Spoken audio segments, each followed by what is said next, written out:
हर हर महादेव।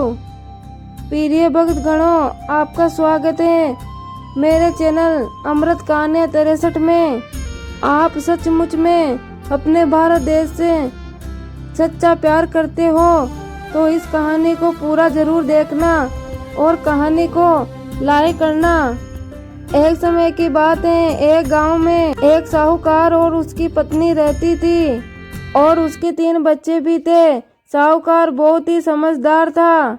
सुबह जल्दी उठकर स्नान कर सूर्य देव को जल अभिषेक करता था और अपनी धरती माता की पूजा करता और इनकी कथा सुना करता था।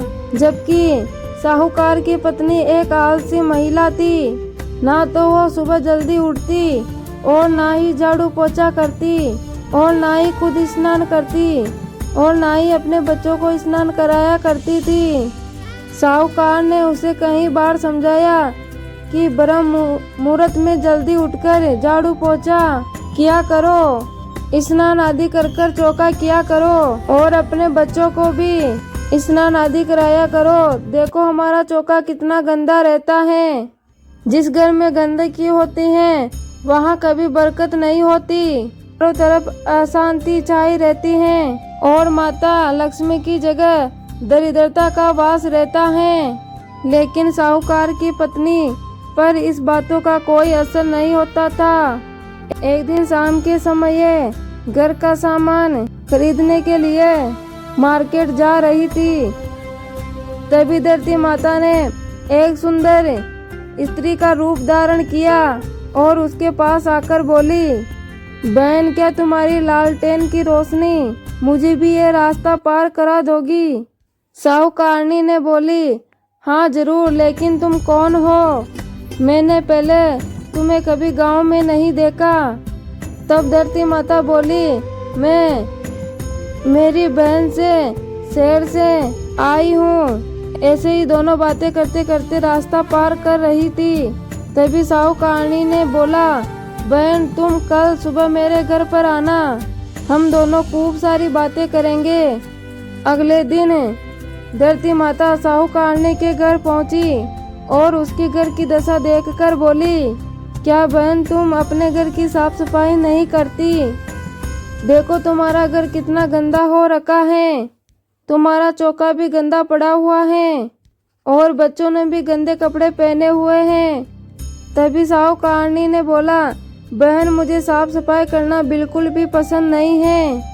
ये बात सुनकर धरती माता बोली, तुम एक बार मेरे कहने से अपने घर को साफ तो करो, सब कुछ अच्छा लगेगा। धरती माता बताती गई। साहूकारनी अपने घर का काम करती गई। घर की सारी साफ सफाई कर अपने बच्चों को नहलाई और उनको साफ वस्त्र पहनाए। फिर साहूकारनी स्वयं नहाई और साफ कपड़े पहने। इस तरह धरती माता रोज साहूकारनी के घर आती और उसे उसके घर की सारी साफ सफाई करने के लिए कहती। इस तरह कई दिन बीत गए। साहूकार ये देखकर बहुत ही खुश हुआ। घर में साफ सफाई रहने से, धरती माता की पूजा करने से घर में बरकत होने लग गई। घर में अन्न धन के भंडार भर गए। साहूकारनी की तरक्की जब पड़ोसन ने देखी तो पड़ोसनों से रहा नहीं गया और साहूकारनी से आकर पूछने लगी, अचानक तुम्हारे दिन कैसे बदल गए? साहूकारनी ने बोला, मेरी एक सहेली है, उसका नाम गंगा है। वो रोज आती है और मुझे अपने घर की साफ सफाई करवाकर धरती माता को भोग लगवाकर फिर पूजा पाठ करवाती हैं। उसी ने मुझे ये सब कुछ सिखाया है। मैं उसका ये कहना मानती हूँ। मैं ये सब कुछ करके पूजा पाठ करना बहुत अच्छा लगता है। ऐसी कैसी सहेली है जो रोज आती है और तुम्हारे यहाँ साफ सफाई कराती है? कल तुम उनको रोकना और हमसे भी मिलवाना। दूसरे दिन जब धरती माता आई तो साहूकार ने उसे जाने नहीं दी और बोली, बहन कल मेरी पड़ोसनों ने मुझे ताना मार रही थी कि कैसी सहेली है तेरी, रोज आती हैं और चली जाती हैं, तेरे घर रुकती क्यों नहीं? आज तो मैं तुम्हें जाने नहीं दूंगी, अब तुम इस चौकी पर बैठ जाओ। तब धरती माता बोली, मैं तो राजा महाराजाओं के घर पर भी नहीं बैठती, मैं तेरे घर कैसे बैठूं? पर साहूकारनी ने उसकी नहीं मानी और हाथ पकड़कर धरती माता को चौकी पर बैठा दिया। तभी धरती माता ने साक्षात दर्शन दिए। तभी साहूकारनी आश्चर्यचकित हो गई और माता के चरणों में गिर गई और माता ने उसे आशीर्वाद दिया। जैसे साहूकारनी को दिया वैसे धरती माता सबको देना।